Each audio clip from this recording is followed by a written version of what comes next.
నమస్తే welcome to మనం TV నేను వలి వైసీపీ అధినేత ముఖ్యమంత్రి వైఎస్ జగన్ గారు ఇప్పటికే నియోజకవర్గాల ఇన్ఛార్జీల్ని 4 జాబితాల్లో ప్రకటించిన విషయం తెలిసిందే.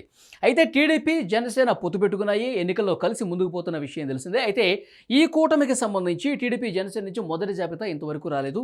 దానికి రీజన్ ఏంటంటే ఇంకా ఎడతెగని చర్చలు జరుగుతున్నాయి. టీడీపీ జనసేన కూటమికి సంబంధించినటువంటి నియోజకవర్గాల్లో ఉన్న నాయకులు మాకు టికెట్ కావాల్సిందే అంటూ పట్టుబడుతున్నారు. టీడీపీ నుంచి అంతే ఒత్తిడి వాళ్ళ అధినాయకత్వం మీద ఉంది. అలాగే జనసేన నుంచి కూడా అంతే ఒత్తిడి కనిపిస్తోంది. ఈ నేపథ్యంలో రెండు పార్టీల అధినేతలు చర్చించిన సందర్భంగా ఈ నియోజకవర్గాలకు సంబంధించి చాలా సీరియస్గా చర్చిస్తున్నారు. తమ పార్టీకే టికెట్ ఇప్పించుకునే ప్రయత్నం జరుగుతున్నప్పటికీ కూడా ఈ చర్చలు ఎడతెగని చర్చలుగా మారుతూ ఉన్నాయి. ఎక్కడ ఒక కొలిక్కి రావట్లేదు. ఈ నియోజకవర్గాల్లో పీఠముడి కనిపిస్తోంది. ఈ నేపథ్యంలో మనం చూసాము, టీడీపీ అధినేత చంద్రబాబు నాయుడు గారు 2 నియోజకవర్గాలకు సంబంధించి అభ్యర్థులను ప్రకటించారు. అయితే మా క్యాడర్ నుంచి కూడా మాకు ఒత్తిడి ఉంది అని చెప్పి పవన్ కళ్యాణ్ గారు కూడా 2 నియోజకవర్గాలు ప్రకటించిన విషయం మనకు తెలిసిందే. దీన్ని బట్టి మనకు అర్థమవుతుంది, ఆయా క్యాడర్ల నుంచి డెఫినెట్గా ఒత్తిడి వస్తోంది. ఈ నియోజకవర్గంలో మాకే టికెట్ కావాలని పట్టుబడుతున్న వాళ్ళ సంఖ్య ఆయా పార్టీలో చాలా బలంగా ఉంది. అందుకే ఈ చర్చలు అంత త్వరగా కొలిక్కి రావట్లేదు. కనీసం మొదటి జాబితా విషయంలో కూడా ఒక క్లారిటీ వచ్చే పరిస్థితి అయితే ప్రస్తుతం కనిపించట్లేదు. మనకు అందుతున్నటువంటి ఇన్ఫర్మేషన్ ప్రకారం చాలా నియోజకవర్గాల్లో ఇలాంటి సిచ్యువేషన్ ఉంది. ముఖ్యంగా ఒక 16 నియోజకవర్గాలు మీకు చూపించే ప్రయత్నం చేస్తాను. ఈ 16 నియోజకవర్గాల్లో కూడా 2 పార్టీలకు సంబంధించి ఆశావాహులు తీవ్రంగా పట్టుబడుతున్నారట. అందుకే మరింత లేట్ అవుతుందని చెప్తున్నారు. ఆ నియోజకవర్గాలు ఒకసారి మీకు చూపించే ప్రయత్నం చేస్తాను. టీడీపీ జనసేనకు తలనొప్పిగా మారిన నియోజకవర్గాలు ఇక్కడ మనం స్పష్టంగా చూస్తున్నాం. అందులో మొదటిది అమలాపురం అసెంబ్లీ నియోజకవర్గం. ఇది ఎస్సీ నియోజకవర్గం. టీడీపీ నుంచి ఆనందరావు, ఆయన టీడీపీ ఇన్ఛార్జిగా ఉన్నారు. జనసేన నుంచి రాజబాబు. వీళ్ళిద్దరూ కూడా చాలా సీరియస్గా అమలాపురం నియోజకవర్గం టికెట్ నాకే కావాలంటూ పట్టుబడుతున్నారు. తమ అధినాయకత్వాల మీద చాలా ఒత్తిడి తీసుకొస్తున్నట్టుగా తెలుస్తుంది. ఇక్కడ కూడా సరిగ్గా క్లారిటీ రావట్లేదు. మరి వాళ్ళ అధినాయకత్వాలు చివరికి ఎవరికి టికెట్ ఇప్పించుకుంటారో చూడాలి. ఇక అవనిగడ్డ అసెంబ్లీ నియోజకవర్గం నుంచి టీడీపీ నుంచి మాజీ మంత్రి సీనియర్ నాయకులు మండలి బుద్ధప్రసాద్ ఉన్నారు అక్కడ. జనసేన నుంచి రామకృష్ణ ఉన్నారు. జనసేన జిల్లా అధ్యక్షుడిగా ఉన్నారు. సో వీళ్ళిద్దరూ కూడా ఆయన సీనియర్ అయినప్పటికీ కూడా అవనిగడ్డ పొత్తులో భాగంగా మాకు ఇవ్వండి అని చెప్పి పవన్ కళ్యాణ్ కోరుతున్నారు. ఇక్కడ రామకృష్ణ తీవ్రంగా ఒత్తిడి తీసుకొస్తున్నారు. నాకు ఇప్పించాల్సిందని చెప్పి కోరుతున్నారు. సో ఇది కూడా ఒక నియోజకవర్గం, చర్చలు జరుగుతున్న నియోజకవర్గంగా అవనిగడ్డను చూడాలి.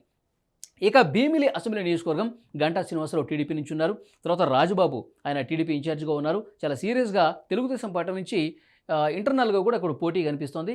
మాకే టికెట్ ఇవ్వాలని చెప్పి. ఎందుకంటే విశాఖ ఉత్తరం నుంచి గతంలో పోటీ చేశారు గంటా శ్రీనివాసరావు గారు. ఈసారి భీమిలి నుంచి పోటీ చేస్తారని ఇక్కడ ఈ పేరైతే బలంగా వినిపిస్తోంది. ఇక జనసేన నుంచి పంచకర్ల సందీప్, జనసేన నేత, చాలా యాక్టివ్గా ఉంటారు ఈయన జనసేన పార్టీలో. సో ఈసారి టికెట్ భీమిలి నుంచి నాకు ఇప్పిస్తే కనుక డెఫినెట్గా విజయం సాధిస్తాను, నాకు ఇవ్వాల్సిందే అని చెప్పి ఈయన కూడా పట్టుబడుతున్నట్టుగా తెలుస్తోంది. ఇక మరొక నియోజకవర్గం చీరాల అసెంబ్లీ నియోజకవర్గం. తెలుగుదేశం పార్టీ నుంచి కొండయ్య యాదవ్ ఆశావాహి ఉన్నారు. ఆయన టికెట్ ఆశిస్తున్నారు. జనసేన నుంచి ఆమంచి స్వాములు జనసేన ఇన్ఛార్జిగా అక్కడ ఉన్నారు. సో వీళ్ళిద్దరి మధ్య పోటీ ఉంది. మాకు కావాలంటూ వాళ్ళ అధినాయకత్వాల మీద చాలా సీరియస్గా ఒత్తిడి తీసుకొస్తున్నట్టుగా తెలుస్తుంది. మరి ఎవరికి టికెట్ వస్తుందో తెలియట్లేదు. సో డెఫినెట్గా అధినేతల స్థాయిలో కూడా చీరాలని దక్కించుకోవాలని చూస్తున్నారు. మరి ఎవరికి వెళ్తుందో చూడాలి. ఇక గుంటూరు వెస్ట్ నుంచి కూడా చర్చలు చాలా సీరియస్గానే ఉన్నాయి. టీడీపీ నుంచి కోవిలముడి రవీంద్ర టికెట్ ఆశిస్తున్నారు. ప్రయత్నాలు చాలా తీవ్రంగా ఉన్నాయి. జనసేన నుంచి బోనబోయిన శ్రీనివాస్ యాదవ్, ఈయన పేరు కూడా బలంగా వినిపిస్తుంది. నాకే టికెట్ కావాల్సింది అంటున్నారు. మరి గుంటూరు వెస్ట్ అనేది ఎవరి ఖాతాలోకి వెళ్తుందంటే పోటీ చేసే విషయానికి సంబంధించి ఎవరు చేస్తారనేది కూడా ఒక క్లారిటీ రావాల్సిన అవసరం అయితే కనిపిస్తోంది.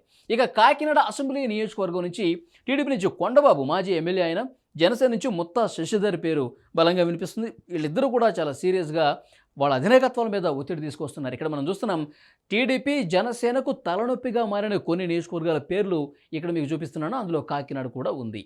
ఇక మరొక నియోజకవర్గం నరసరావుపేట నియోజకవర్గం, పల్నాడు జిల్లా. టీడీపీ నుంచి నల్లపాటి రాము, ఈయన టికెట్ ఆశిస్తున్నారు. జనసేన నుంచి జిలానీ సయీద్, మైనార్టీ నాయకులు, ఈయన కూడా టికెట్ ఆశిస్తున్నారు. సో డెఫినెట్గా నరసరావుపేటని జిలానీ సయీద్కే ఇవ్వాలని చెప్పి అక్కడ ఈయనకు సంబంధించిన అనుచరులు తీవ్రంగా ఒత్తిడి వేస్తున్నారు. పవన్ కళ్యాణ్ గారి మీద ఒత్తిడి తీసుకొచ్చి ఎలాగైనా జనసేనగా టికెట్ ఇప్పించుకోవాలి, జిలానీకి ఇప్పించుకోవాలని చెప్పి వాళ్ళు తీవ్రంగా చర్చలు చేస్తూ ఉన్నారు. అధినేత మీద ఒత్తిడి తీసుకొచ్చే ప్రయత్నం చేస్తున్నారు. మరి టీడీపీకి వెళుతుందా, ఫైనల్గా జనసేనకే వస్తుందన్నది చూడాలి. నరసరావుపేట నియోజకవర్గం పరిస్థితి అలా ఉంది.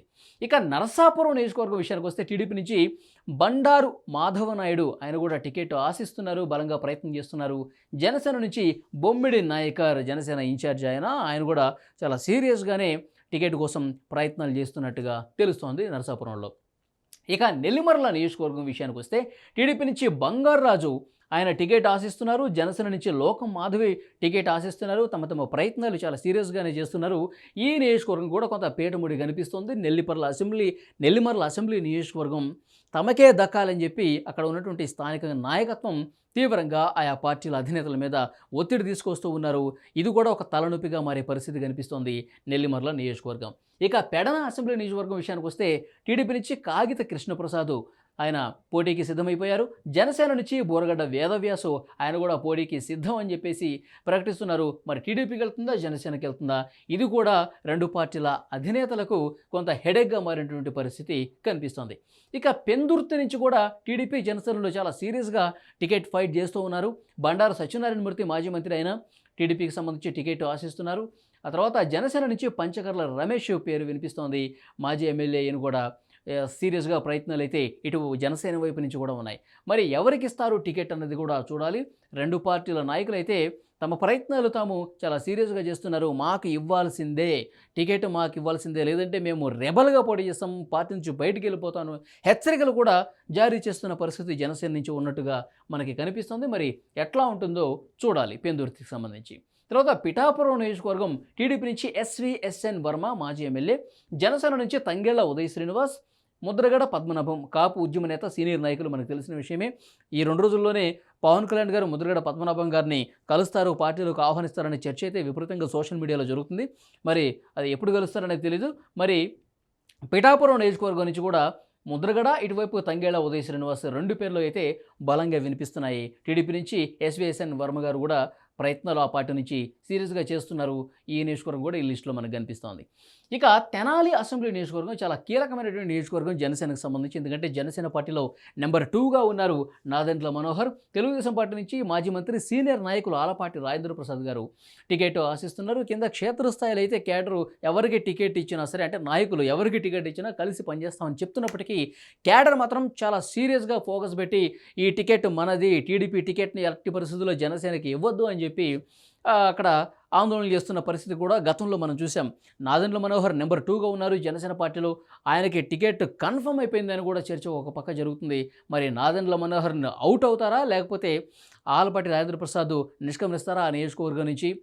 అంటే టికెట్ రాకుండా జనసేనకి సహకరిస్తారా అన్నది చూడాల్సిన అవసరం అయితే కనిపిస్తుంది. రెండు పార్టీల నుంచి ఈ ప్రతిపాదనలు చాలా సీరియస్గా ఉన్నాయి. మరి పవన్ కళ్యాణ్ గారు నెంబర్ 2గా ఉన్నటువంటి నాదెండ్ల మనోహర్ గారి విషయంలో ఎలాగైనా ఫైట్ చేసి టికెట్ జనసేనకి ఇప్పించుకుంటారా లేదన్నది కూడా ఒక ఆసక్తికరమైన పరిణామం.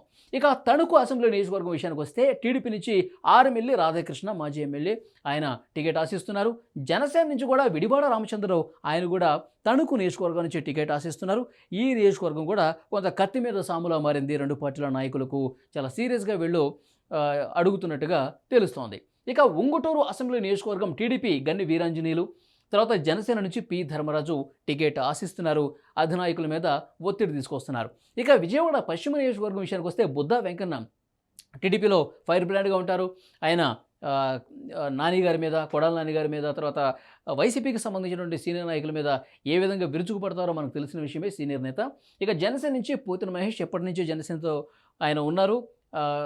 పోతిన మహేష్ నియోజకవర్గంలో ఎప్పటి నుంచో పనిచేసుకుంటున్నారు.